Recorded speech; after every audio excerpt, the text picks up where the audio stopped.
Сәлем достар, менің есімім Әйгерім. Бүгін сіздерге дәмді керемет палаудың рецептімен бөлісетін боламын. Егер сіздер жас келін болып палауды әлі басуды білмесеңіздер, немесе күріштеріңіз езіліп кете берсе, менің каналыма жазыла кетіңіздер және видеоны соңына дейін қараңыздар. Ең алдымен бізге 3 дана пияз мен 1 килограмм палау басамын. 3 дана пияз және де 4 дана сәбізді турап алдым. Және де менде үйде жылқының еті бар екен. Сіздерде қандай ет бар? Қалауларыңызша қоса беріңіздер. Өздеріңіздің нақты осынша қосу керек деген қағида жоқ. Менің рецептімде шамамен адам басына қарай сала бересіздер. Және де құйрықты кішкене саламын. Және де кішкене бөлігін майға қыстырып аламын. Себебі бұл палауымыздың өте дәмді болуына өте үлесін қосады. Осылай құйрығымызды салып, қуырып, және де оны алып тастаймыз. Енді ысып тұрған, қатты қызып тұрған майымызға пиязымызды жақсылап қуырып аламыз, сарғайғанша. Бұл да өте дәмді қылады палауды.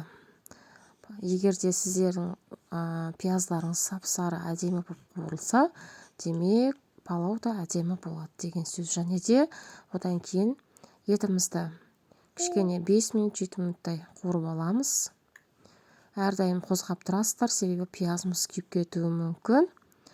Әрдайым қозғап, осылай. Енді сәбізімізді көп қуырмаймыз, сәбіз саламыз. Осыдан кейін бұны да 2-3 минуттай қуырамыз, себебі сәбізіміз езіліп кетуі мүмкін.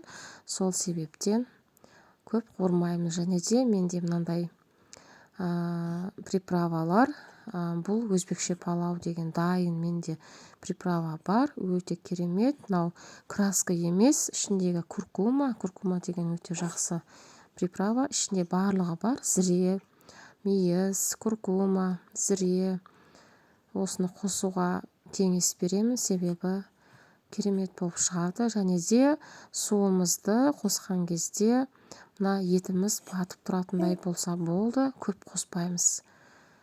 Және де бұны тұзымызды салып 15-20 минуттай қайнатамыз. Менікі міне 15-20 минут қайнап болды. Енді күрішімізді саламыз. Күрішті міндетті түрде лазер деген күріш салыңыздар, себебі бұл күріш өте керемет болып шығады, езілмейді.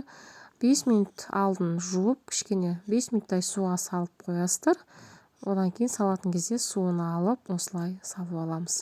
Күрішті салғаннан кейін, қыздар, күріш су тартылғанша астын өте қатты қоямыз, барынша.